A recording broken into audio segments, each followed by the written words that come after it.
देश से आते हैं और ये काल देश है। इस काल माया के देश में उनकी कोई उपमा नहीं है, लेकिन जीवों को समझाने के लिए कोई न कोई मिलता जुलता प्रमाण देना पड़ता।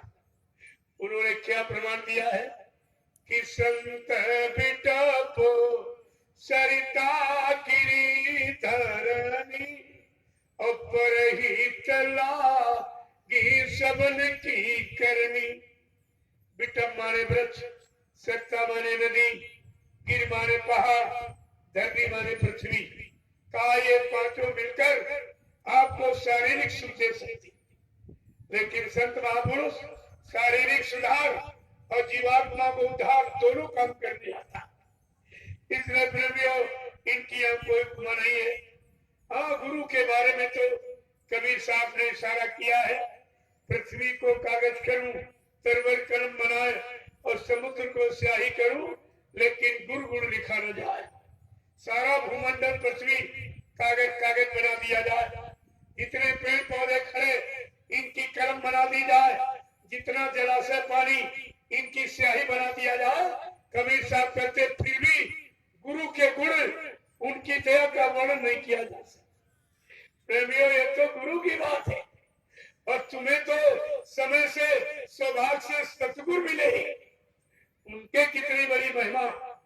गुरु का काम है यदि पाप पुण्य की पहचान कराना, माँ बहन बेटी की पहचान कराना, अच्छे बुरे की पहचान कराना, रात पात धन दौलत दिलाना, मान सम्मान दिलाना, इतिहास बनाना और पूजा कराना। और सतगुरु का काम सत्य माने ईश्वर, गुरु माने मिलाने वाला, जो ईश्वर परम पावन महाकाल सतपुरुष से मिलाए, दर्शन दीदार कराए, प्रेमियों उसको सतगुरु कहते हैं। आप कितने बड़े भाग्यशाली हैं, पहचाना? अपना कोई काम बनवा पाए, अपनी जीवात्मा का कल्याण करा पाए, पाप कर्म में माफी करा पाए। कोई काम भी नहीं हुआ, अब कहते मर के चले गए और ये भी नहीं सोचा फिर हमारा काम करेगा जो। क्या ये किसी की बस का है?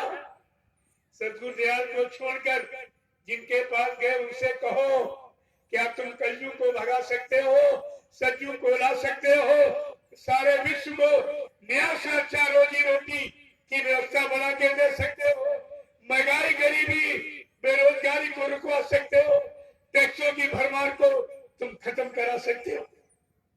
आप ये पूछिए और कहो बाबा जी ने तो वादा किया, क्या तुम ये सब काम कर सकते हो? बाबा जी ने ये भी कहा, जब तुम्हारी मदद कोई न करे तो बच्चा मुसीबत आपत्ति में जय गुरुदेव नाम याद करना, मुझे याद करना, मैं तुमको मिलूंगा, मैं तुम्हारी मदद करूंगा, रक्षा हिफाजत करूंगा। अरे शंका चिंता की बात की तो आप उनसे पूछिए कि श्रीमान जी तुम किस नाम से मिलोगे, हमारी मदद करोगे, रक्षा हिफाजत करो। अभी प्रेमियों 2 मिनट में खत्म हो जाएगा और आपको ये सब जानकारी समझ रखनी चाहिए थी। बाबा जी ने ये जानकारी क्यों दी? क्यों आपको सत्संग सुना के आपको सच्ची काल माया के देश से धीरे धीरे निकाल कर सच्चे रास्ते पर खड़ा किया और तुम फिर वही चले गए। इन स्वार्थी लोग ही लालची, ये काल के जीवों के कहने पर आप फिर वही चले गए। प्रेमियों, चौथा लक्षण क्या है? अरे सुन लीजिए, तुम्हारी सामने सवाल, और ये कोई नहीं बताएगा, ये आपको कोई नहीं बताएगा। चौथा लक्षण क्या लिखा कि संत हृदय प्रेमियों फीकी है, क्योंकि अग्नि को यानी जब मक्खन को अग्नि का सहयोग मिलेगा तब वो पिघलता है और संति जीवों के दुख को देखकर ही पिघल जाती है।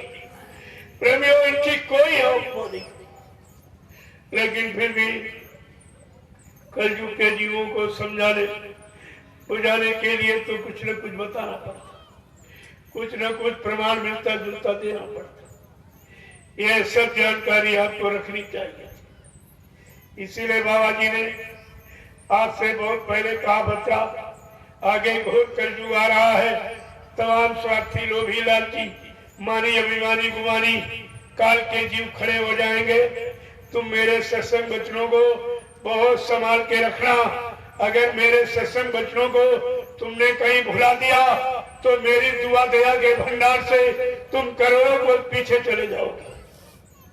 अब आपके साथ वही हो गया, वही हो गया। देखिए संतों की क्या महिमा होती है, संत वचनों की कितनी मजबूती दृढ़ता होती है, कितनी सत्यता होती है। इसलिए भगवान राम ने भी प्रमाणित किया। तुमने भगवान राम को भी झूठा कह दिया। भगवान राम ने संतों के बारे में क्या कहा कि हमारे वचन पर चाहे फीका, पसंद वचन पत्थर कहली का मेरे वचनों में हेरा फेरी हो सकती। भगवान राम कह रहे हैं क्योंकि मैं सीमित व्यवस्था परिवर्तन के लिए आया हूँ, देशी प्रदेशी परिवर्तन के लिए। लेकिन जो संत महापुरुष विश्व परिवर्तन के लिए आएगा, विश्व परिवर्तन की आवाज लगाएगा, उसकी जबान पत्थर की लकीर होगी। तुमने भगवान राम को भी झूठा कह दिया। तुम्हारी तो कोई क्वालिटी ही नहीं, किस क्वालिटी का तुम्हें भक्त माना जाए? सारी क्वालिटियां आपने खत्म कर दी। देखो आपने ये सब किया। आगे और लिखा है, संत दरद जिन पातक तरई। कितना जबरदस्त प्रमाण कि संतों के दर्शन मात्र से पापों का क्षय हो जाता। यहाँ किसी के दर्शन करके या वो अपना दर्शन देकर तुम्हारे किसी पाप को हटा सकता? अरे तुम करोड़ों रुपए किसी को दो, कहो मेरा एक पाप हटा दीजिए, ये काम किसी के बस का नहीं। जो रुपए पैसे धन दौलत सामान देके आपका काम यहाँ कोई नहीं कर सकता। और सतगुरु दयाल अपना दर्शन देकर तुम्हारे अनंत जन्मों के पापों को क्षय कर दिया। लेकिन आप उन्हीं को भूल गए। अगर ये सब संत नाम की महिमा और संतों की मर्यादा, उनके वचनों की सत्यता की अगर जानकारी आप कर लेते तो प्रेमियों, अपने समय के समर्थ सतगुरु दयाल के वचनों में आपको कोई शंका नहीं, किसी तरह की कोई शंका नहीं। इसलिए जरा आप ध्यान से सुनिए। सन 1989 ये लिखने की तारीख कोई नहीं बताएगा। 1989 की कोई पत्रिका, कोई कैसेट बाबा जी का मिल जाए, उसको पढ़िए और देखिए उसमें बाबा जी ने क्या कहा। तुम्हारे दबाव से, तुम्हारे आदेश से बच्चा मैं आश्रम छोड़ के जा सकता हूँ, लेकिन रुपए पैसे धन दौलत सामान से मुझे कोई हिंदुस्तान में खरीद नहीं सकता। उसी में बाबा जी ने लिखा है कि भगवान राम चाहते तो कहीं से बैठ के रावण को मार सकते, लेकिन बच्चा इतिहास नहीं बोलता।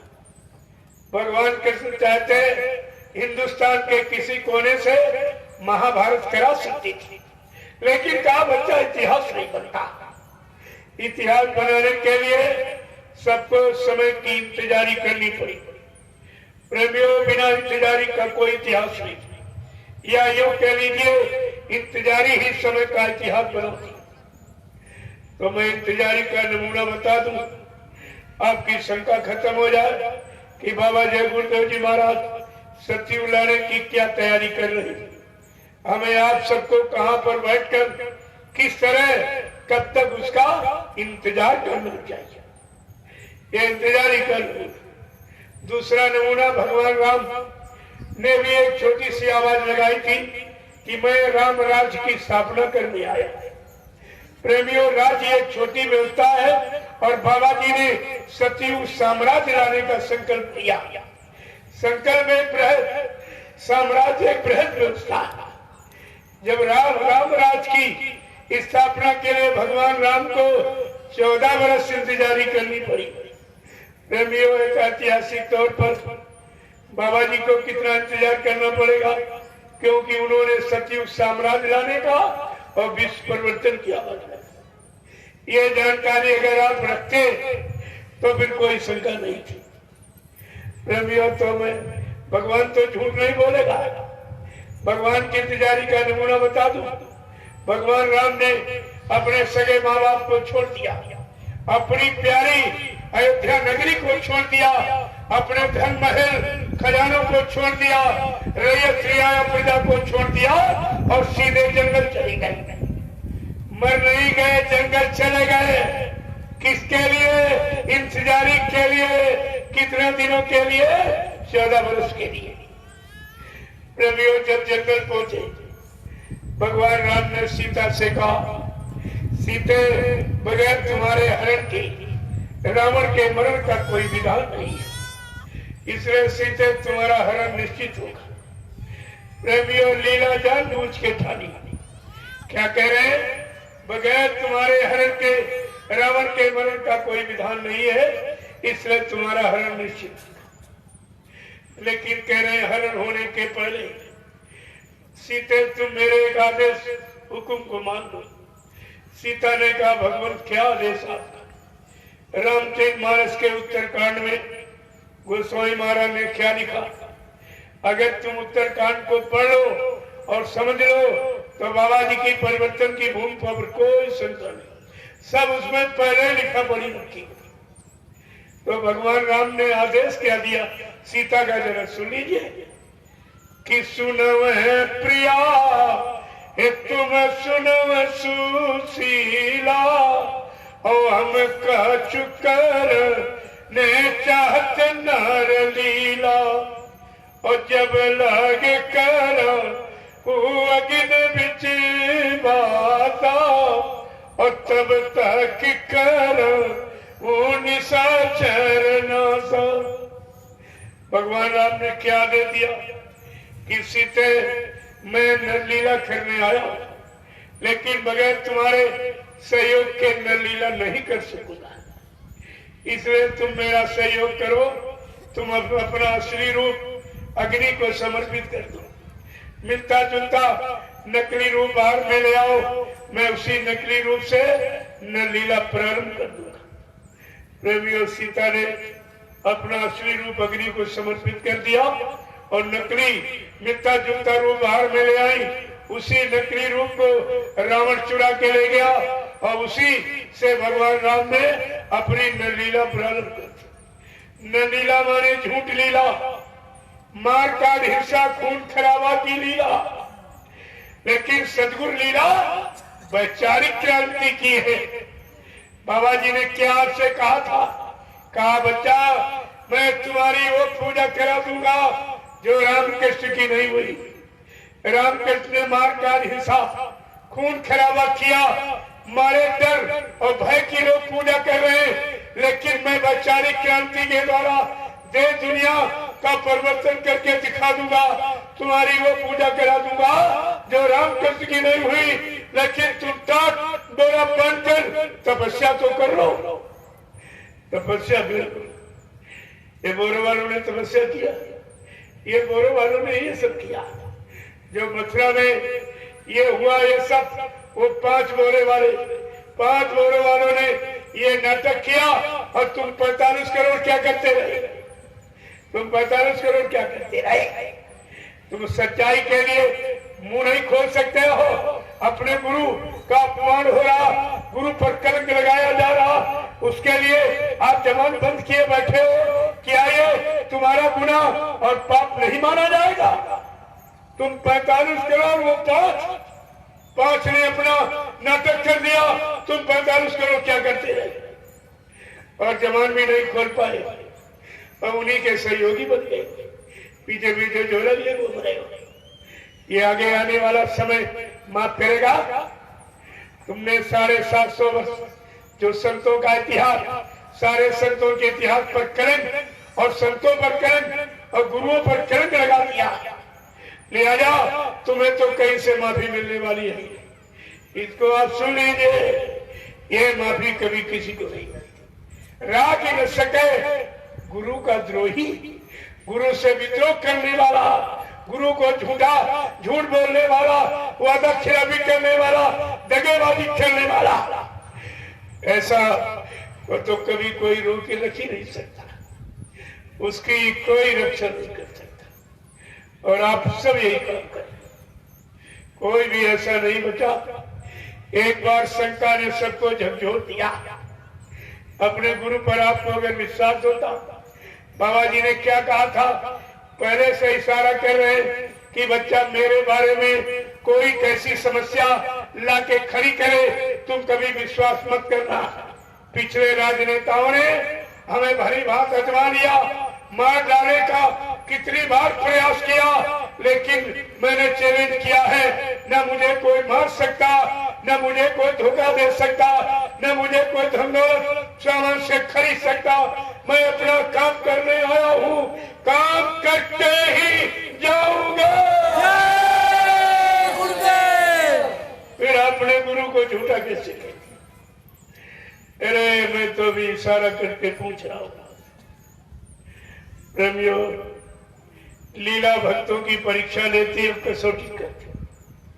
जब मेघनाथ ने शक्ति बाण मारा, लक्ष्मण मूर्छित होकर जमीन पर गिर गए, भगवान राम को मौका मिल गया और लीला करने लगे। क्या करने लगे? एक पेड़ के नीचे बैठ कर रोने लगे। ये लीला देखकर जितने कोल भील बंदर भगवान राम के साथ जुड़े सब शंका में आ गए। सबको शंका हो गई, कह रहे अरे भगवान कुछ नहीं, ये खुद ही रो रहा है, हमारी तुम्हारी क्या मदद करेगा।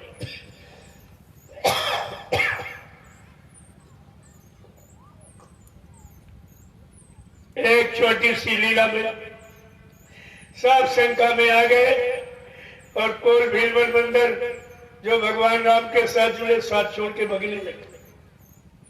लेकिन हनुमान डाली पर बैठा, हनुमान डाली पर बैठा। भगने वालों ने कहा हनुमान सब चले गए, तुम अभी बैठे हो। हनुमान ने कहा अरे भाई मैं उनका सेवक, मैं उनका भक्त प्रेमी मुरीद फॉलोवर हूं।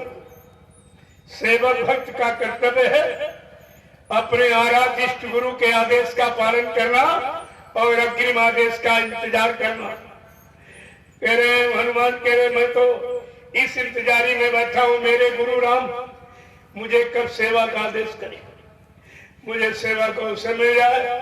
क्योंकि सेवक का कर्तव्य है, सेवक वही जो करे सेवकाई, सेवक वही जो अपने गुरु के आदेश हुक्म का पालन करे, उनके वचनों पर चले, एक एक वचन को सामने रखकर अपने जीवन को निकाले। प्रेमियों उसको भक्त कहते। और जब राम का इतिहास बना तो इतिहास में नाम तो सबका लिखा, कोल भील बंदरों का, जामुन नली रंगा सबका नाम लिखा है, लेकिन पूजा सिर्फ हनुमान की होती। पूजा भक्त की होती, शिष्य की नहीं होती। भक्त की पूजा होती, भक्त की पूजा शिष्य की पूजा नहीं, केवल हनुमान की पूजा। और वहां जिस मंदिर में राम की पूजा, उसी मंदिर में हनुमान की। राम के मंदिर कम, हनुमान के मंदिर ज्यादा है। इसीलिए लिखा है राम से अधिक राम का दासा और गुरु से अधिक गुरु का दासा। अगर गुरु के वचनों का पालन करता, हुक्म आदेश का पालन करता, उनकी बनाए सिद्धांतों पर चलता है और दी हुई नाम युक्ति, नाम की कमाई आत्मा के घाट पर बैठकर और सुबह शाम एक एक घंटा मन बुद्धि चित्त को रोककर आत्मा जगाने का काम करता है, वो गुरु का भक्त कहलाता है। प्रेमियों इसको भक्त कहते, बाकी सब शिष्य तो शिष्य। एक करोड़ों की संख्या। आपने गुरु नानक जी का नाम सुना होगा, सिखों के प्रथम गुरु थे। जब उनके 4400 शिष्य हो गए, गुरु नानक देव जी महाराज को चिंता हो गई कि शिष्यों की संख्या दिन पर दिन बढ़ती जा रही है, लेकिन इनमें मेरा सच्चा भक्त, मेरा सच्चा आशिक, मेरे पर कुर्बान होने वाला, मेरे सिवा न किसी को जानता पहचानता, न किसी ने देखता है, ऐसा मेरा सच्चा भक्त प्रेमी कौन है? गुरु नानक देव जी महाराज ने उसकी परीक्षा की तैयारी करने लगे। संगत को आदेश दिया, कल पूरी संगत आएगी, मैं एक आवश्यक संदेश दूंगा। जब से रात भर में तैयारी कर ली, एक झोपड़ी बनाई, झोपड़ी में एक तरबूज का फल रखा, एक तलवार रखी, एक बकरे को बंद किया, एक बाल्टी लाल रंग पानी भरवा के रखवा दिया। एक प्रेमी को बैठा दिया। जब सवेरे संगत आई, गुरु नानक देव जी महाराज ने आदेश दिया कि सब लोग लाइन से खड़े हो जाओ। जब सारी संगत खड़ी हो गई, तब गुरु नानक देव महाराज ने कहा, हमको सर चाहिए सर। प्रेमियों, जो सबसे आगे प्रेमी खड़ा था, बड़ा खुश हुआ कि अगर आज गुरु की खुशी में मेरा सिर लग जाए तो मेरा मानव जीवन सार्थक हो जाएगा। क्योंकि गुरुवाणी कहती है, शीश दिए गुरु मिले तो भी सस्ता जान। अगर सच्चा परमार्थी, जीवात्मा को जगाने वाला, परमात्मा से मिलाने वाला, जीवात्मा को बड़े सतलोक सत्संग प्रणामी धाम पहुंचाने वाला, पाप कर्मों में माफी कराने वाला, ऐसा अगर समय का सदगुरु मिल जाए तो उसके मिलने में अगर ये सर चला जाए तो ये सस्ता सौदा है। शीश लिए गुरु मिले तो भी सस्ता जान का ये सस्ता सौदा। वो प्रेमी हंसते हंसते झोपड़ी के अंदर चला गया। जो प्रेमी वहां से बैठा ला गया था पहले से, उसने तलवार उठाई, तरबूज पर मारी तो खच की आवाज, बकरे का कान में ठा की आवाज। एक लोटा लाल रंग पानी फैला दिया, बाहर निकल के आया। संगत ने देखा, अरे कहा इसका तो काम हो गया। इसी तरह प्रेमियों 1 2 3 4 5 अंदर गए, लेकिन जब छठे का नंबर आया, गुरु नानक देव जी महाराज ने फिर कहा, हमको सर चाहिए सर, तो भगदड़ मच गई। अरे वहां सर मांगा गुरु ने, तब भगदड़ मच गई। और यहाँ गुरु ने कुछ नहीं मांगा, बिना मांगे ही भगदड़ मच गई। कोई इधर भग गया, कोई उधर भग गया, कोई उधर। गुरु की तरफ कोई दिखाई नहीं दे रहा, गुरु की शरण में कोई दिखाई नहीं दे रहा। मैं प्रेमियों यही पूछना चाहता हूँ कि रुपया पैसा पार करेगा, गति पार करेगी, जमीन जायदाद पार करेगा, मान सम्मान पार करेगा कि गुरु पार करेगा? गुरु पार करेगा। इतनी भी समझ तुम्हारे में नहीं रही। गोस्वामी महाराज ने रामचरित मानस में लिखे बताया कि गुरु बिन भाव निधि तरह ना कोई, और जो भी रांची इस शंकर सम होई।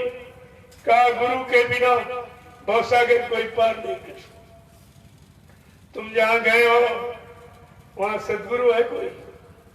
किसी ने नाम जगा के रखा या नाम बेड़ा जीवात्मा को भवसागर से पार करने के लिए लगाया? भवसागर जरा सा भी विचार नहीं किया है और तुमने ये किया। प्रेमियों, 4400 शिष्य गुरु नानक देव जी महाराज, उनमें से 5 प्यारे निकले। 4400 शिष्यों में 5 प्यारे। तुम्हारे यहाँ बाबा देव गुरुदेव जी महाराज के 45 करोड़ चेलों में एक भी प्यारा नहीं निकला। कोई गति का प्यारा, कोई जमीन का प्यारा, कोई आश्रम का प्यारा, कोई रुपए पैसे धंधो मान सम्मान का प्यारा, लेकिन गुरु का प्यारा कोई नहीं निकला। प्रेमियों, बड़े अफसोस के साथ कहना पड़ा, ये 45 करोड़ का जंगल हिंदुस्तान में बाबा जी ने कितनी मुसीबत आपत्ति संघर्ष से यात्राएं उठा के खड़ा किया। क्या किसी गुरु का ऐसा इतिहास है या किसी गुरु ने अपने शिष्यों भक्तों के लिए, कोई गुरु जेल में गया कभी? देखिए आप समृद्ध, ये है हमदर्दी की पहचान। हमें आपको सुख शांति मिले, हमें आपको तकलीफ मुसीबत न मिले, कोई परेशानी न मिले, सारी परेशानियों को झेलने के लिए बाबा जी जेल में गए और 21 महीने बेड़ी हथकड़ी पैर के जेल में रहे। ये कौन सी खुशी थी? ये किसके लिए किया? अपने प्रेमियों के लिए। और प्रेमी क्या कह रहा? मर के चले गए। जेल में तो कोई बार का कर नहीं पाया। मारने का कितना प्रयास, तुम्हें अभी मालूम है क्या? क्या जेल में उनको सुख दिया गया था? ये तो आपको कुछ नहीं मालूम। अभी तो आप भूल भ्रम में चले गए। क्या किसी गुरु ने अपने शिष्यों के लिए कभी इतना कष्ट उठाया? जेल में गया, 21 महीना बेड़ी हथकड़ी पहनी और 6 महीने कटघरे में बंद रखा राजनीति लोगों ने कि बाबा मर जाएगा, इनको भोजन पानी नहीं मिलेगा, हवा प्रकाश, ये भी सब करके देख गए। और बाबा जी जेल के अंदर और बाहर भी टहलते थे। ये देख कर कर्मचारी अधिकारी कर लगे, महाराज हमारी नौकरी चली जाएगी। कहा नहीं बच्चा, कहीं नहीं जाऊंगा, मेरा मुहूर्त है, उस मुहूर्त तक मैं जेल में रहूंगा, लेकिन मेरा मुहूर्त समाप्त हो जाएगा, इसके अंदर मुझे कोई रख ही नहीं सकता। तो ये सब चमत्कार देख करके सब हैरान हो गए और कहा इनको छोड़ दो, ज्यादा अच्छा, बंद करने का कोई मतलब ही नहीं निकला। पहले भी कहा था जब मुसलमान प्रधानमंत्री ने जेल में बंद किया था, कहा रे बच्ची तू इस शरीर को कहीं बंद कर ले, इसमें रहने वाली जीवात्मा को तू बंद नहीं कर सकती, मैं इसमें से जीवात्मा को निकाल लूंगा, ले शरीर ले जा इसको, चाहे बंद कर ले चाहे कहीं रख ले, लेकिन जो चेतन रूप मेरा है उसे तुझे बंद नहीं कर सकता। इतना बड़ा चैलेंज देने वाला इस धरती पर कोई महापुरुष कभी आया ही नहीं, और आपने उनको अपना गुरु बनाया, लेकिन जान मान पहचान कुछ नहीं पाया, तुम्हारे पास कोई पहचान नहीं। प्रेमियों 1959, ये सब लिख लीजिए, तारीख कोई नहीं बताएगा। 1959 की कोई पत्रिका, कोई भविष्यवाणी बाबा जी की मिल जाए, उसको पढ़ना, उसमें बाबा जी ने क्या कहा, आगे ऐसी नाजुक स्थिति बना के खड़ी कर दूंगा, फिर बच्चा कुछ दिनों के लिए मैं तुम्हारे से दूर चला जाऊंगा, तुम इतनी जल्दी मुझे नहीं पहचान सकोगे, मैं समय पर आकर अपने समस्त वादों को पूरा करके दिखाऊंगा, लेकिन तू मेरा इंतजार भजन करके करते रहना। आपने इंतजार किया, एक मिनट भी नहीं। भगवान राम ने 14 वर्ष इंतजार किया, और सबरी ने अपने गुरु मतंग ऋषि के कहने पर कि सबरी एक दिन तुम्हारे घर भगवान राम आएंगे, सबरी ने दिन तारीख महीना कुछ नहीं पूछा, उसी दिन से अपने भगवान का इंतजार करने लगी, और 12 वर्ष इंतजार किया। तुमने अपने सदगुरु भगवान का एक मिनट भी इंतजार नहीं किया, कोई इधर भाग गया, कोई उधर भाग गया, कोई उधर भाग गया, एक मिनट भी आपने इंतजार नहीं किया, तो तुम्हारा इतिहास क्या होगा, तुम्हें लाभ कौन सा मिलेगा, तुम्हारी जीवात्मा कैसे दो नरकों से बचेगी, ये सब आपको सोचना पड़ेगा। मैं तो केवल इशारा मात्र कह रहा हूँ, एक इशारा आपके सामने रख रहा हूँ, क्योंकि इतना समय नहीं है। 10 जुलाई 1952 से 2012 यानी 60 साल आपको सुनाया, समझाया, चिताया, जगाया, होश में लाके खड़ा किया, और आपको पाप कर्मों से माफी दिलाने के लिए परमार्थी सेवा में लगाया, और नामदान देकर तुम्हारी जीवात्मा को घर जाने का अभ्यास कराया। और इतना बड़ा काम धरती पर किसी ने किया है? कोई इतिहास तुम्हारे पास है? फिर तुम भूल कैसे गए? जो तुम्हारे लिए आया, तुम्हारे हित के लिए, तुम्हारी जीवात्मा के उद्धार कल्याण के लिए, तुम उसी को नहीं समझ पाए। जबकि धर्मशास्त्रों में लिखा, हित अनहित पशु पक्षी जाना, मानव तन गुण ज्ञान निधाना, हित अनहित पशु पक्षी भी जानता, तुम मनुष्य होकर अपना हित अनहित नहीं समझ पाए, और आप भी नहीं समझ पा रहे। कहां से मेरा हित होगा, कहां से वो अपना हित कर रहा, कौन तुमको लाभ दे रहा या तुमसे लाभ ले रहा, तुम इतना भी नहीं समझ पा रहे हो, तो तुम्हारे जैसा दुर्भाग्यशाली अभागहीन कौन माना जाएगा? ये सब आपको विचार करना चाहिए। बाबा जी ने यह भी कहा, आगे ऐसी नाजुक स्थिति बना के खड़ी कर दूंगा, फिर बच्चा ऐसा गेर फंसा दूंगा, ये गेर टूट जाएगा, हिंदुस्तान में कोई निकाल नहीं पाएगा, फिर इसमें बड़े बड़े मगरमच्छ फंस जाएंगे। प्रेमियों भी ये सब फंस गए। अभी इलाहाबाद हाई कोर्ट ने एक फैसला ले लिया है, उज्जैन की नकली व्यवस्था और मथुरा वाले ड्राइवर की ये नकली व्यवस्था को यानी हाई कोर्ट ने अमान्य कर दिया है और बाबा जी को जीवित माना है। 14 अक्टूबर 2017 को बाबा जी को जीवित माना गया। प्रेमियों, ये कहां भक्के जाएंगे? अरे मैं इनके पीछे तो खड़ा हूं, ये भक्के जाएंगे कहां? ये तो हाई कोर्ट का फैसला हो गया। धीरे धीरे धीरे धीरे ये सच्चाई सब तुम्हारे सामने आके खड़ी हो जाएगी। संत और की सच्चाई कभी कोई मिटा नहीं सकता और सत्य कभी पराजित होता भी नहीं। एक न एक दिन सच्चाई तुम्हारे सामने आके खड़ी हो जाएगी। लेकिन उस समय आपसे पूछा जाएगा, तुमने बड़े गुरु के लिए क्या किया था? आप क्या जवाब दोगे? करना तो दूर रहा और कलंक लगा रहे हो कि मर के चले गए धोखा दी। इसका तो आपको खमियाजा भरना ही पड़ेगा, इसे कोई नहीं मानता। मैं तो सबसे प्रार्थना करता हूं, क्योंकि उन दोनों लोगों से कहता आप भी वापिस लौट आइए। सजा पाने के लिए तुम दोनों लोगों ने काफी कर लिया, अब भी वापिस लौट आओ। गुरु महाराज दयालु माफ कर देंगे। लेकिन अगर तुम दोनों लोगों ने अपनी स्वार्थपरता का ये नाटक बंद न किया, गुरु दयालु है लेकिन जितने बैठे ये दयालु नहीं।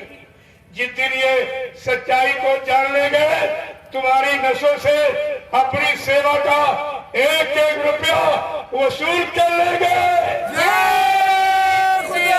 प्रेमियों, हमको सद्गुरु दयाल के वचन सुनाकर प्रेमियों को जगा लेने दीजिए। ये जाग जाएंगे, अपना हिसाब मांगने। हमें इतना केवल इनको जगाने की जरूरत कुछ नहीं करना। अभी तो मैं सबसे प्रार्थना करता हूं कि एक ही परिवार है, एक ही गुरु है, एक ही पाठशाला में पढ़े हो, एक ही गुरु ने शिक्षा दीक्षा दी। अरे भाई, झगड़ा किस बात का? झगड़ा वहां है जहां जमीन जोड़ू।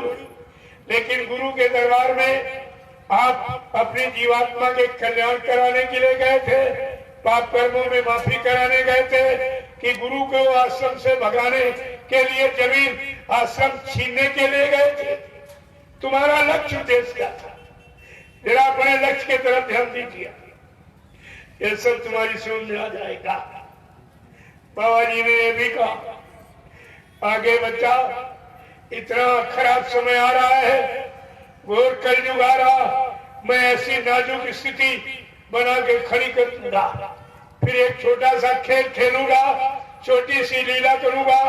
मेरी लीला खेल को देखकर तुम भ्रमित मत हो जाना। भजन करके मेरा इंतजार करना। उस छोटी सी लीला और खेल में मुट्ठी भर लोग बचेंगे। मैं इन्हीं से परिवर्तन करके दिखा दूंगा। परिवर्तन गरीबों से और झोपड़ियों से होगा। यह सब पहले ही पहले आपको इशारा करके बताया था। 7 साल और आपको सुनाया क्या गया। आगे आने वाले समय की जानकारी, तुम्हारी रक्षा हिफाजत कैसी होगी उसकी जानकारी, यह सब आपको 7 साल सुनाया गया। और तुमने 60 साल गुरु की सारी मेहनत ही खराब कर दी। बाबा जी ने यह भी कहा, भगवान राम को त्रेता के परिवर्तन में का बच्चा 18 महीना लग गया।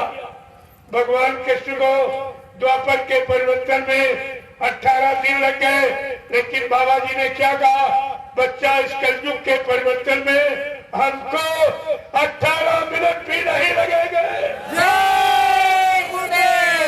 कहा 18 मिनट भी नहीं लगेगी। जबकि कलयुग सबसे ज्यादा खराब, हर पाप और हत्या और हिंसा और झूठ छलकपट बीमारी की सारी सीमाएं टूट चुकी। लेकिन सद्गुरु दयाल क्या कह रहे हैं कि हमको इस गंदगी को हटाने समेटने का बच्चा 18 मिनट भी नहीं लगेंगे। मेरे पास ऐसी योजना भूमि का व्यवस्था है। लेकिन तुम्हारी समझ में कुछ नहीं आया। ये 18 अंक बड़ा खतरनाक अंक है। ये विनाशकारी लीला परिवर्तन की लीला का अंक है। त्रेता के 18 महीना, द्वापर के 18 दिन और कलयुग की 18 मई, ये क्या इशारा कर रही है? 18 मई का इशारा तुम्हारी समझ में आया है? बाबा जी ने अपनी लीला का वही अंग रखा जो भगवान राम कृष्ण की लीला। 18 महीना 18 दिन 18 मई, और ये 6 वर्ष 18 मई लीला के भी निकल गए और तुम्हारी समझ में अभी कुछ नहीं आया।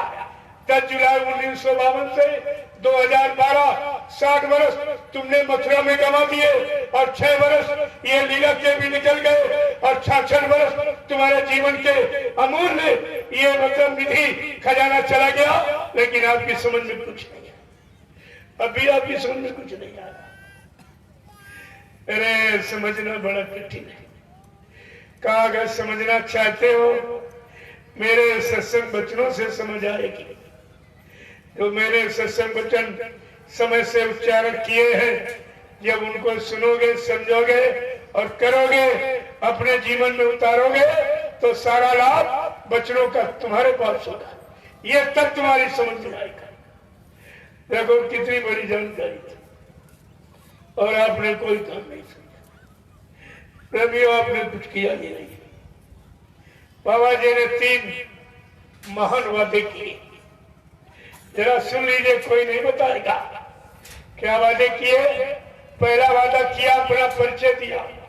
कहा बच्चा मैं रामकृष्ण की तरह से बीच के लोग से नहीं आया हूँ जो तुम सबको बीच में छोड़ के चला जाऊंगा।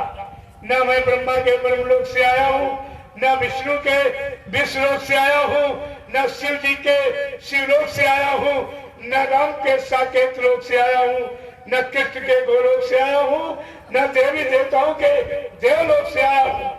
मैं आया हूँ सत्यलोक, सत्य ननामी धाम, प्रभु धाम, जहाँ की सारी सुनते हुए जीवात्माएं आज ये मनुष्य शरीर में इस मृत्यु लोक में बैठी। मैं इनके वास्ते, इनको लेने के लिए, इनको इनके घर पहुंचाने के लिए आया। कितनी बड़ी हमदर्दी है। और आपकी समझ में आया कुछ? इसलिए अब आपने प्रचार भी किया, आपने भारत की जनता को खुद बताया। मेरे गुरुजी ने खुद कहा कि मैं कहां से आया हूं और किस धाम से आया हूं, कौन सा नाम लेके आया हूं, कौन सा काम करने आया। क्या कहा आपने? कहा मेरे गुरु ने कहा है हम आए उस लोक से जहां तुम्हारा धाम, हम आए वही धाम से कहा जहां तुम्हारा धाम। तुम सबको घर पहुंचाना एक हमारा काम। जब गुरु ने सब पहचान दे दी, मैं किस धाम से आया हूँ, कौन सा काम करने आया हूँ, कौन सा नाम लेके आया हूँ, फिर प्रेमियों शंका किस बात की? क्या किसी का परिचय ले ले तो शंका बनी नहीं? अरे परिचय के बाद शंका समाप्त हो जाता। सतगुरुदयाल ने पूरा परिचय दिया और आपने उसका प्रचार भी किया और तुम्हें शंका में चली गई। तो भारत की जनता को जवाब क्या दोगे?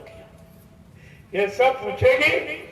तुम्हारे जो जो तुमने भाषण किया है, गुरु का सुनाया, उसने सब संभाल के रखा और एक ही वचन तुम्हारे से पूछेगी। मैं यही आपसे पूछ रहा हूं, आप उस समय बताओगे क्या जवाब देंगे आप भारत की? दूसरा, और गुरु ने जब ये कहा कि तुम सबको घर पहुंचाना एक हमारा काम, यहाँ चेलों ने गुरु को पहले ही पहुंचा दिया। तो इनसे पूछो हमारी जीवात्मा को कौन पहुंचाएगा? क्या तुम्हारे किसी के पास नाम जहाज है? जबकि बाबा जी ने ये भी कहा बच्चा मैं अब की बार जय गुरुदेव नाम का इतना बड़ा जहाज लेके आया हूँ। अगर मेरे जय गुरुदेव नाम जहाज पर सारा विश्व सवार हो जाए तो मेरे जहाज का एक कोना भरेगा। क्या प्रेमियों खाली जो जहाज खाली लौट गया, खाली लौटाल के ले गए? ये अभी तो कोई जीवात्मा जहाज पर सवार हुई नहीं और घर पहुंची नहीं। तुम कहते हो जहाज लेने वाले चला गया। ये सब काम कौन करेगा? अरे हर व्यक्ति को अपने काम की चिंता होती, काम नहीं मिलता तो हड़ताल करता है, तरह तरह की योजनाएं बनाता और तुम्हारा काम जो करने आया और उसी को कह रहे हो मर के चले गए, तो बताओ तुमको अपने काम की चिंता है कि जीवात्मा को कौन जगाएगा, परमात्मा से कौन मिलाएगा, इन पाप कर्मों में माफी कौन दिलाएगा? तुमको जरा सा भी अपने काम की चिंता नहीं।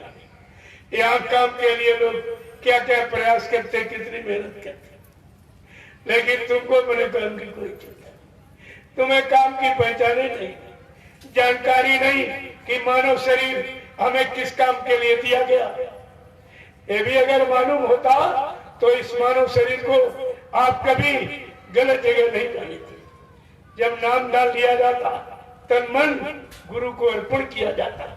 क्या आपने तन मन गुरु को दिया था? अगर दिया होता तो ये तन अब दूसरे के यहाँ कैसे ले गए? जब बेटी की शादी करते थे और बेटी अपना तन मन अपने पति को अर्पण कर देती, तो वह उसी की हो जाती है। फिर कितना कोई लोभ लालच है, कितना कुछ खाए, लेकिन अपने पति के सिवा किसी के पास नहीं जाए। तो तुमने क्या किया? तुमने अपने इस शिष्य धर्म को निभाया, गुरु भक्ति कमाई आपने, कुछ नहीं किया। तो तुम्हारा भी क्या इतिहास है, जरा इस पर आप विचार करिए। बाबा जी ने दूसरा वादा किया, क्या कहा? भल चाहो तो चेतो आय लगाती नाव, बहुर बहुर पछताओगे फिर न सोताओ। देखिए कितनी बड़ी चीज है जीवात्मा। अगर तुम अपना भला चाहते हो, तुम सबको भवसागर से पार करने के लिए, तुम्हारे घर पहुंचाने के लिए मैंने नाव की नौका लगा दी। तुम विश्वास के साथ इस पर बैठ जाओ, मैं तुमको तुम्हारे घर पहुंचा दूं। इसमें आपको करना ही क्या था? सब गुरु ने अपने ऊपर ले लिया। न कान बंद करना, न आंख बंद करना, न माला घुमानी, क्योंकि गुरु जानते कलयुग का जीव भजन कर ही नहीं सकता। क्यों? तामस दे भजन नहीं होई। तामसी आहार, तामसी विचार, तामसी क्रियाकलाप लिया कलयुग का जीव भजन नहीं कर सकता। इसलिए गुरु ने सब अपने ऊपर ले लिया। कहा केवल मैंने भवसागर में नाम की नौका लगा दी, तुम विश्वास के साथ इस पर बैठ जाओ, मैं तुमको तुम्हारे घर पहुंचा दूं। क्या ऐसा इतना सरल तरीका जीवात्मा के लिए किसी ने आज तक लोक मंडल में बताया? पर तुम्हें भी नहीं समझ पाएगा। देखिए कावरे भी कहा फिर न ऐसो दाओ, यानी भविष्य के लिए कहा फिर ऐसा गुरु तुम्हारे लिए कभी नहीं आया। ऐसे वैसे गुरु मिले न कबहू, फिर ऐसा गुरु धरती पर भूते न भविष्यति, न कभी आया न कभी आएगा। तो तुम्हारी जीवात्मा की इतनी बड़ी हमदर्दी के लिए तीसरा वादा क्या किया बाबा जी ने? भाव सागर भरमो नहीं, ये प्रताप हमार निश्चय करके मान लो, तुरंत उतारो पर। इसमें आपको तो कुछ भी करना नहीं था। कहा केवल मान ले, जान ले, पहचान ले, विश्वास कर ले। मैंने भवसागर में नाम नौका लगा दी, बैठ जा, मैं तुझे तेरे घर पहुंचा दूंगा। ये भी कहा इस भवसागर में तुम भ्रम मत करना कि लेने के लिए कोई दूसरा आएगा या दूसरे नाम का कोई जहाज लगाएगा। मेरे बल पुरुष का भरोसा कर, मुझ पर विश्वास कर, इस नाम रूपी नौका पर बैठ जा, मैं तुझको तेरे घर पहुंचा दूं। प्रेमियों से बड़ी हमदर्दी क्या? तुमने अपने हमदर्दी, अपने सुचिंतक रहबर रहनुमा को न जान पाए, न मान पाए, न पहचान पाए, न अपना बना पाए, न अपनी जीवात्मा का कल्याण करा। आपने कितना भारी नुकसान किया, और इस नुकसान की पूर्ति आप कहीं नहीं कर, कहीं होने वाली नहीं है।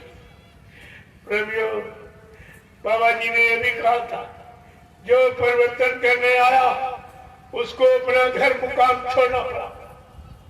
भगवान राम ने जब ये कहा मैं राम राज की स्थापना करने आया, अगर वो अयोध्या में राज मुकुट बांध कर बैठे रहते तो परिवर्तन नहीं होता, दुष्टों का संहार नहीं होता, धर्म की स्थापना नहीं कर पाते, और त्रेता का इतिहास नहीं बनता। बाबा जी ने कहा जो भी परिवर्तन करने आया है उसको अपना घर मुकाम छोड़ना पड़ा। भगवान राम को भी समय से अयोध्या नगरी छोड़नी ही पड़ी। भगवान कृष्ण ने भी कहा मैं कृष्ण राज की स्थापना करने आया, वो जेल में पैदा हुए, उनको भी समय से मथुरा जेल छोड़नी ही पड़ी। बाबा जय गुरुदेव जी महाराज ने विश्व परिवर्तन की आवाज लगाई, इसलिए प्रेमियों समय से उनको भी अपना मथुरा आश्रम छोड़ना ही पड़ा। ये विश्व परिवर्तन की असली कहानी है, पुरानी कहानी है, पुरानी निशानी है। आपको इसको याद रखना चाहिए। अगर गुरु के इन वचनों को याद रखते, प्रेमियों गुरु की शरण शरण से आप कभी नहीं जाती और लाभ से कभी वंचित नहीं होते। लेकिन आपने ये किया कुछ नहीं। मैं इसी संदर्भ में आपसे एक बात पूछना चाहूंगा। आप सत्य कहना, आप लोगों ने नामदान गुरु महाराज से लिया या किसी चेले से लिया है? गुरु महाराज से। देखो सच्चाई को जोर से बोलिए। ये वायुमंडल पेड़ पौधे ये सब दवाई है। आप लोगों ने नामदान गुरु महाराज से लिया या किसी चेले से लिया है? गुरु महाराज से। आपका हाथ गुरु महाराज ने पकड़ा या किसी चेले ने पकड़ा है? गुरु महाराज ने। आपकी जीवात्मा को जगाने का, परमात्मा से मिलाने का, निर्धाम मृतलोक पहुंचाने का वादा ये गुरु महाराज ने किया या किसी चेले ने किया है? गुरु महाराज ने। फिर तुम जा कहाँ रहे हो? चेला गुरु के बने, नामदान गुरु से लिया, आदेश किसका मान रहे? गुरु का आदेश मान रहे हो कि चेले का आदेश मान रहे? जिसका आदेश मान रहे हो वो भी तो इन्हीं गुरु का चेला है। जब गुरु से तुम्हारा काम नहीं हुआ, क्या ये चेला तुम्हारा काम कर देगा? अरे इस पर आपको विचार करना चाहिए। जब गुरु से काम नहीं हुआ, चेला काम कर देगा। यही तुम्हारी पहचान है। आपने किया क्या तरीके? मथुरा जाने का, सत्संग सुनने का, दर्शन करने का, सेवा देने का, सेवा करने का, गुरु के वचनों का जन जन में प्रचार करने का, गुरु से नाम दान लेकर सुमरन ध्यान भजन करने का। प्रेमियों क्या मतलब निकला? यानी सब झूठ और सब धोखा। बाबा जी ने क्या कहा था? जिसको एक बार देख लेता हूँ कभी भूलता नहीं हो, जिसको एक बार पकड़ लेता हूँ कभी छोड़ता नहीं हूँ। जब तक उसकी जीवात्मा को उसके घर नहीं पहुंचा लूंगा, मैं मानव चोले से जाने वाला नहीं हूँ। कितनी पहचान, जानकारी देने पर भी तुम्हारे पास गुरु की कोई जानकारी।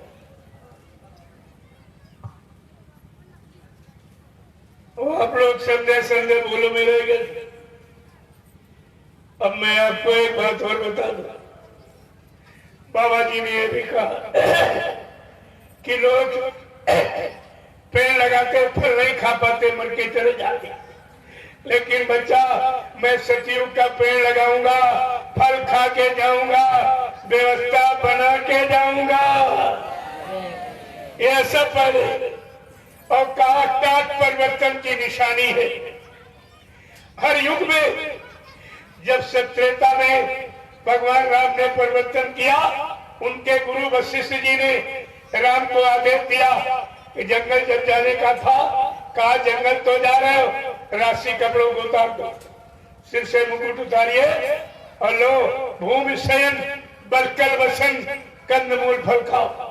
जाओ जमीन पर सोना और बक्कर वस्त्र ओढ़ना और जाइए आप जाना। रामचरितमानस में इशारा करके बता रही है, भगवान राम ने जटा जूठ, सिर पे जटाएं, बदन में जूठ, यही काट बोरा। उस समय मशीन का युग नहीं था, प्रेमियों कपड़े के रूप में बन के नहीं आया था, लेकिन इशारा है जूठ का कि सर पे जटाए जटाए रखना और बदन में जूठ लपेटो, सीधे जंगल चले गए।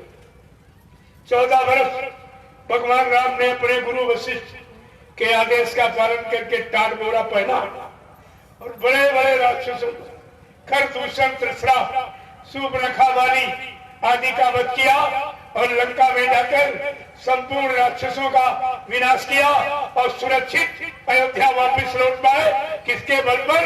जो गुरु वशिष्ठ के द्वारा आदेशित टाट बोरा फकीरी भेष में। ये है फकीरी भेष सुरक्षा कवच। भगवान कृष्ण के गुरु संदीपन जी थे। संदीपन जी ने कृष्ण को बुलाया, कहा ले ये टाट की लंगोटी पहन ले और संयम का वो प्रमाण प्रस्तुत करा दिया। 16,108 गोपिकाओं के बीच में रहे, पूर्ण योगेश्वर कहलाए। ये गुरु के द्वारा आदेशित वस्त्र की ये कीमत, ये सुरक्षा वस्त्र। ईसा मसीह ने अंतिम श्वास तक टाट बोरे का सेवन। मोहम्मद साहब ने जीवन भर टाट बोरा ही पहना। बाबा जी ने क्या आपसे कहा? आपको दिल्ली बोट क्लब ले गए 10, 11, 12 जून 1983 में। कहा बच्चा ये बोट क्लब, ये पार्लियामेंट, इनमें हिंदुस्तान का कानून रहता। इसके सामने तुम शपथ कसम खा के इस टाट बोरा फकीरी भेष का धारण करो। मेरा सामूहिक आदेश पहनाने का है। इसके बाद एक सामूहिक आदेश के उतारने का होगा। इसके बाद एक सामूहिक आदेश काम का होगा। उस काम के आदेश का तुम भजन करके इंतजार करते रहना। ये टाट बोरा तुम्हारे शरीर से जब तक नहीं उतरेगा, जब तक देश में अच्छी व्यवस्था नहीं आ जाएगी, सबको रोजी रोटी नहीं मिलने लगेगी, महंगाई, गरीबी, बेरोजगारी को रुकवा दिया जाएगा, टैक्सों की भरमार को खत्म करा दिया जाएगा। जब तक ऐसी व्यवस्था देश की नहीं हो जाएगी, तुमको एक टाट बोरा फकीरी में बच्चा शरीर से उतारना नहीं है। अरे आदेश तो ये गुरु का। और बाबा जी ने बोट क्लब पर भी कहा, जो परीक्षा से टाट बोरा उतार दे या पहन ले, उसको सत्संगी मत मानना। वो भविष्य में कोई बहुत बड़ा धोखा दे सकता है। ये सब पहले आपको इशारा करके बताया गया, लेकिन तुम्हारे पास गुरु का कोई वचन ही नहीं, तब तुम शंका से कैसे बच पाओगे? शंका संदेह भूल ब्रह्म तो आपके घेरी नहीं। देखो ब्रह्म सब, और आपने कुछ किया सारी की। कहा बच्चा टाट परिवर्तन की निशानी। कहा था टाट इस फकीरी भेष के द्वारा होगा। तो प्रेमियों, उज्जैन वाले ने तो टाट उतार के फेंक दिया और मथुरा वाले ड्राइवर ने पहने नहीं कभी, उसने तो पहना नहीं। फिर ये परिवर्तन करने वाली तीसरी शक्ति कौन होगी? जो गुरु के अनुसार।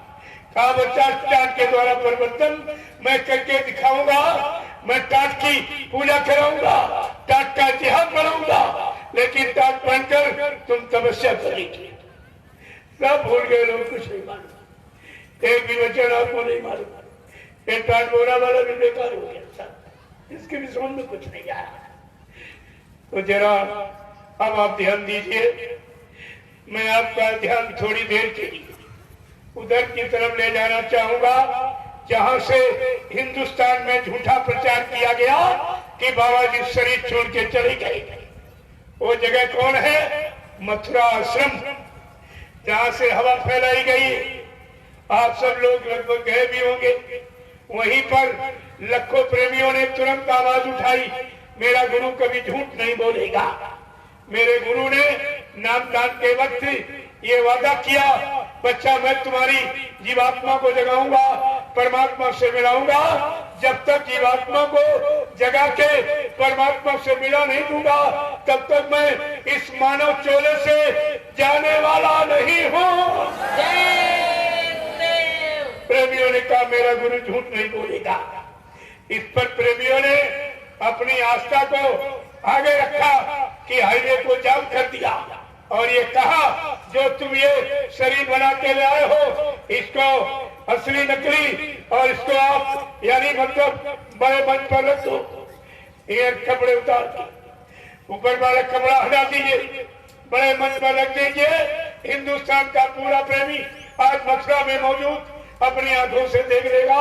प्रेमियों, कोई शंका का विषय नहीं था। ये ऐसा कहने पर प्रशासन से उन प्रेमियों पर लाठीचार्ज कराया गया, बैरिकेडिंग को बढ़ा दिया गया, यानी सत्य को छिपाने में इतनी जालसाजी। प्रेमियों, सत्य कभी छिपता है या सत्य कभी पराजित होता है। देर अबेर सवेर हो सकती, लेकिन अंधेर नहीं हो सकती। आपको ये सब ध्यान में रखना चाहिए था। लेकिन प्रेमियों ने लाठी खाई, लेकिन आस्था को कमजोर नहीं किया। कहा, ठीक जो भी असली नकली ये तुम बना के ले आए हो, तुम्हारा कर्म जाने, लेकिन हिंदुस्तान की धरती पर कभी संतों को जलाया नहीं जाता, इसलिए आप समाधि दे दीजिए। गुरु महाराज को समझ थी ये प्रेमियों की कौन सी बुरी मान थी। देने वालों को तकलीफ क्या थी? तकलीफ ये थी, ये सब पुतला बना के ले आए थे। सोचते थे अगर समाधि दे दूंगा, सीबीआई जांच में भविष्य में समाधि कभी खोद के निकाली जाएगी, मैं फंस जाऊंगा। अरे हमने आज नहीं तो आगे भविष्य में फंस जाओगे। ये सच्चा दरबार गुरु का, झूठा टिके न कोई। प्रेमियों, ये दरबार ही सच्चा। यहाँ झूठ बोलने वाला, शरकपट खेलने वाला, बेईमानी करने वाला, धोखा देने वाला, अपना स्वार्थ लोभ लालच हल करने वाला सब दरबार में लंबे समय तक नहीं टिक सकता। प्रेमियों, आप घर परिवार में रहते हो, समाज में रहते हो। मैंने इनसे 6 प्रश्न किए। मैंने कहा मेरे 6 प्रश्नों का जवाब दे दीजिए। मैं बोला बंद कर दूंगा, मुझे कहने की जरूरत क्या, लेकिन साथ पर आंच नहीं आने दूंगा, इस पर तो कुर्बान हो जाऊंगा। प्रेमियों, मेरा पहला प्रश्न बड़े ध्यान से सुनिए। मैंने कहा, जब कोई इंसान शरीर छोड़ देता है, क्या मुर्दे शरीर को कमरे में बंद करके ताला डाल के रखा जाता है? नहीं। क्या ऐसा कहीं देखा सुना आपने या किया है? अगर ऐसा कोई करे, ये पुलिस विभाग तुरंत उसको उठा के जेल में बंद कर देगी, कहेगी तुमने जहर दे के मारा या फांसी लगा के, तभी तुम छिपा रहे हो। शरीर छिपाने का मतलब क्या था? प्रेमियों, मेरा दूसरा प्रश्न, जब कोई इंसान शरीर छोड़ देता है, परिवार का सदस्य क्या मुर्दे शरीर के लिए गांव मोहल्ले शहर कस्बों में रुपया पैसा सेवा चंदा मांगता है कि आंसू गिराता है कि दुख मनाता है? तुम्हारे यहाँ गुरु के लिए मथुरा में किसी के हाथ में आंसू नहीं, कोई विरह नहीं, कोई दुख नहीं, कोई तकलीफ नहीं। 5 करोड़ की सेवा वसूली गई। तुमने दी है, उन्होंने ली है, तुम दोनों गुनहगार हो। अरे तुम्हारे घर में कोई बुजुर्ग खत्म हो जाए, क्या तुम उसके लिए दाह संस्कार के लिए गांव मोहल्ले में रुपया पैसा सेवा चंदा मांगते कि आंसू गिराते कि दुख मनाते हो? तुमने गुरु के लिए क्या किया? ये किया क्या है? जरा अपनी करनी सुन लीजिए, फिर इसकी भरनी के लिए तैयार हो जाइए। वो तो आपको भरना पड़ेगा। करनी का फल यहाँ कोई माफी नहीं करेगा। केवल संत सदगुरु को अधिकार, उनको आपने कह दिया मर के चले गए। अब ये माफी कौन दिलाएगा? कौन माफ करेगा? जरा विचार कीजिए आप। प्रेमियों, देखिए मेरा तीसरा प्रश्न, जब कोई इंसान शरीर छोड़ देता है, क्या परिवार का सदस्य जो मुर्दे शरीर में आग लगाता है, 13वीं उसके घर में होती है कि पूरा जिला 13वीं मनाता है? उसी के घर में। कहते उसके घर में होती है। तुमने क्या किया? सारे हिंदुस्तान में गुरु की 13वीं मना डाली। तुम्हारे ये भी समझ नहीं आया? अरे हिंदुस्तान में इतने संत आश्रम, महात्माओं के आश्रम, कहीं जाके पता लगा लेते महात्मा के शरीर छोड़ने पर उसे जलाया गया या समाधि दी गई। महात्मा के शरीर छोड़ने पर कहीं दाढ़ी बाल बनवाए जाते, महात्मा के शरीर छोड़ने पर कहीं 13वीं की जाती। अरे सांसारिक रीति रिवाज, जब सांसारिक व्यक्ति भोगों की जिंदगी जीता, पाप कर्म बुरे कर्म करके जब शरीर छोड़ता, लोग कहते इसके शरीर को जला दो, इसने शरीर से कोई अच्छा काम नहीं किया, कूड़ा कचरा जला जाता। क्या बाबा जी सांसारिक थे? अध्यात्मी नहीं थे, संत नहीं थे, सदगुरु नहीं थे, अनामी महाप्रभु नहीं, सर्व समर्थ नहीं थे। आपने गुरु को निपट संसारी समझकर ये आपने किया। जबकि सत्संग में आपको कितनी बार सुनाया गया, गुरु को मानुष मानते ते नर कहिए अंधे, रहे सदा भवकूप में और छुटे न जम के फंदे। जिन्होंने गुरु को मनुष्य माना है वो अंधे हैं, वो भवसागर से कभी छुटकारा नहीं पाएंगे। और आपने ये किया क्या? दूसरी बात प्रेमियों, आज भी हिंदू समाज में एक नियम बना कि जो इंसान शादी नहीं करता है उसके शरीर को आज भी जलाया नहीं जाता, उसे जल प्रवाह दिया, जल समाधि दे दी जाती। ये हिंदू समाज का नियम है। जो शादी नहीं करता उसके शरीर को आज भी नहीं जलाया जाता। और बाबा जी तो बाल ब्रह्मचारी थे, जलाने का क्या प्रश्न? बाबा जी बाल ब्रह्मचारी, मैं तुम्हारे पीछे खड़ा हूं, तुम भग के कहां जाओगे? तुमने जो भी गुरु के लिए किया है वो सजा और अपराध किया है, लिहाजा ये अपराध तुम्हारा यहाँ कोई माफ नहीं करे, इसकी माफी आपको नहीं मिलेगी। आपने किया क्या? बाबा जी तो बाल ब्रह्मचारी थे, जलाने का क्या प्रश्न? अरे जो भी किया है सब गुनाह किया। प्रेमियों, मेरा चौथा प्रश्न, ये दोनों लोग कह रहे हैं कि मैंने बाबा जी के शरीर को नहलाया, मैंने कपड़े बदले। हमने कहा हम तुम्हारी आलोचना कब करते? बड़ा अच्छा किया, चलो नहलाया नहीं दिखाया, लेकिन जब कपड़े बदल लिए थे तो 5-7 लोग बड़े मंच पर खड़ा करते थे। हिंदुस्तान का पूरा प्रेमी मथुरा में मौजूद था, अपने आंखों से देख लेता, पहचान लेता। आज कोई शंका का विषय नहीं था। आप लोग बाल बच्चेदार हो, सत्य बोलना, क्या मथुरा में हिंदुस्तान के किसी प्रेमी ने बाबा जी के शरीर को पूरा खोल के देखा था? नहीं। क्या पूरा शरीर खोल के किसी को दिखाया गया? नहीं। फिर तुमने विश्वास कैसे कर लिया? अगर कोई कह दे तुम्हारा पिता मर गया और लाश न दिखाई जाए, क्या बिना देखे विश्वास करोगे? बिना देखे तेल भी बनाओगे, बाल मुड़वाओगे आप? और तुमने गुरु के लिए क्या किया? गुरु के लिए क्या किया? गुरु ने तुम्हारे लिए, तुम्हारी जीवात्मा के उद्धार के लिए नामदान दिया, तुम्हारे पाप कर्मों में माफी हो जाए इसलिए सेवा में लगाया, और तुम्हारी शारीरिक पारिवारिक तमाम बीमारी महामारी कष्ट मुसीबत लड़ाई झगड़ों को दूर किया। और तुमने गुरु को क्या दिया? मौत का कलंक।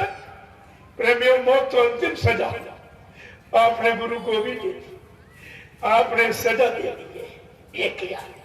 तुम्हारे पास देने के लिए यही था और कुछ नहीं था।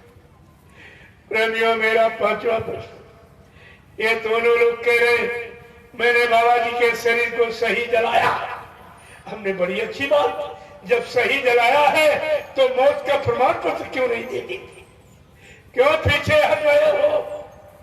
जब उन्होंने जान लिया इनके बोलने का मुद्दा यही, अभी प्रेमियों 1.5 वर्ष से कुछ ऊपर हुआ, मेरे पास बाबा जी की मौत का नकली सर्टिफिकेट भेजा गया। मैंने कहा मुझे सब मालूम है कि मौत का प्रमाण पत्र बनाता कौन? जब गांव में कोई मरता है, गंगा घाट पर जल प्रवाह के लिए जब आप लोग ले जाते हो, वहाँ पंडा पुजारी बैठा उसको अधिकार बना देता।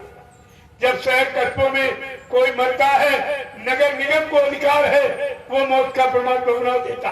लेकिन संतों के बारे में अभी न कोई ऐसी योजना बनाई गई, न कोई कर्मचारी अधिकारी नियुक्त किया गया। संतों के बारे में लिखा, संत अपनी इच्छा से आते हैं और काम करके अपनी इच्छा से ही जाते हैं, इनका कोई प्रमाण पत्र। और आपने प्रचार भी किया है, भारत की जनता को आपने बताया, धुरधाम के वासी अविनाशी निज मौत से जब आते हैं, भूले जीवों पर प्यारे गुरु सब खूब दया बरसाते हैं। निज आशिक मतवाला करके अपनी फरमान सुनाते हैं, निज पिंड से प्यार करा करके घट में सतरूप दिखाते। जो चल न सके या छोड़ भगे वो भाग्यहीन कहलाते हैं। जिन बात गुरु की मानी है वो निज घर अपना पाते हैं। धुरधाम के वासी अविनाशी निज मोह से जलते बात। आप ही ने प्रचार किया, तुम्हें शंका में चली। तुमने ये भी कहा है गुरबाणी में अमृत भरा है जो जमाने में मिलता नहीं। मैं आपसे ये पूछना चाहूंगा, अमृत मारने काम करता कि अमर करने का? गुरबाणी में अमृत भरा हुआ, गुरु मर गया। क्या गुरु अमृत में मारने का काम था? ये भी तुम्हें प्रचार किया, तुम्हें शंका में ये सब पूछा जाएगा। जो जो प्रचार किया है और जो जो सेवाएं लूटी बटोरी है, ये सब हिसाब देना पड़ेगा। आपको भी क्या मालूम बाबा जी ने क्या कहा? मैंने ऐसा एक छोटा सा जाल बना के रखा जिसमें छोटी बड़ी मछली कोई नहीं बचेगी जो फंसे ना। मैंने समय से ऐसा जाल बना के रखा। आप इशारा भी कहां समझ पा रहे हो? अगर संत महापुरुषों के रहस्यमयी इशारों को समझ लो तो बहुत जल्दी तुम्हारी समझ में आ जाएगा। लेकिन जब तुम सीधे सीधे नहीं समझ पाते तो ये घुमा फिरा वाले वचन कैसे समझोगे? ये तो तुम्हारी बस की बात है। देखो प्रभु, ये सब आपने ये भी कहा है, गैर के द्वारे जाके गर बंदा झुका फर्क आएगी मालिक तेरे नाम पर। जो सिर गुरु के चरणों में दिया था, आज वो सिर उन गुनहगारों के पैरों में झुका रहे हो। ये गुरु पर सीधा कलंक लगा रहे हो और गुरु का सीधा अपमान कर रहे हो। इसकी भी सजा आपको मिलेगी। ये सब सुन लीजिए आप कि तुम्हारी करनी क्या है, उस करने की भरनी क्या होगी, सुन लीजिए आप, ताकि हिंदुस्तान का कोई प्रेमी ये न कह सके हमें बाबा जी के वचन मालूम नहीं थे। मैं बहुत थोड़े दिनों का नामदानी था, मैंने पूरा संदेश नहीं सुना। बाबा जी ने क्या भविष्यवाणियां की काम करने की, क्या उन्होंने आवाज लगाई। मैं इसीलिए सारे हिंदुस्तान में घूम घूम पर सतगुरु दयाल के वचनों की आवाज को बुलंद कर रहा हूं। उसी आवाज को कान तक पहुंचा था। मेरी अपनी कोई आवाज नहीं, उन्हीं की आवाज को पहुंचा रहा हूं। अब आपको समझ से समझ लेना चाहिए, अच्छा रहेगा। नहीं समझोगे तो कुदरत समझाने के लिए पीछे खड़ी है। वो सबको बनाना जानती। रावण को बना लिया, हिरण्यकश्यप को, जरासंध को, कंस को। तुम तो कुछ भी नहीं हो, एक धक्का भी नहीं बर्दाश्त कर सकते। इसलिए समय से जो जाग जाता है, चेत जाता है, अपना काम बना लेता है, वो समय का बुद्धिमान व्यक्ति कहलाता है। वो समय का बुद्धिमान होता। प्रेमियों, मेरा छठा प्रश्न, इन दोनों लोगों ने कहा कि बाबा जी बीमार। मैंने कहा बाबा जी कहते बच्चा मेरे कोई बीमारी नहीं, मैं तुम्हारी सबकी बीमारियों को लेकर बैठा हूं, मेरे कोई बीमारी नहीं। चलो स्वास्थ्य लाभ के लिए आप मैदान का गुड़गावा हरियाणा ले गए, मैं आलोचना नहीं करता, लेकिन सत्य बात पूछता हूँ। आपने बाबा जी को किस डॉक्टर के अंदर में, किस कमरा नंबर में एडमिट कराया, भर्ती कराया, और डॉक्टर ने क्या मर्ज बताया, बाबा जी का क्या इलाज किया? क्योंकि सब लोग जानते हैं मरीज की फाइल बनती है अस्पताल में। हमने की बाबा जी तो ये कह रहे कि बच्चा मेरा आध्यात्मिक शरीर है, सुई इंजेक्शन मत लगवाना, मेरा ब्लड ग्रुप विश्व में किसी से मिलता नहीं, खून उन मत चलवाना। प्रेमियों, करोड़ों करोड़ों रुपए जो खून की सेवा सुनी गई कहां चली गई? अरे सब देना पड़ेगा। ये सदगुरु का खेल है, कोई इंसानी का खेल नहीं है। आपको सब ध्यान में रखना चाहिए। जो जो सेवाएं ली या भी ले रहे हो, ये सब आपको देना पड़ेगा।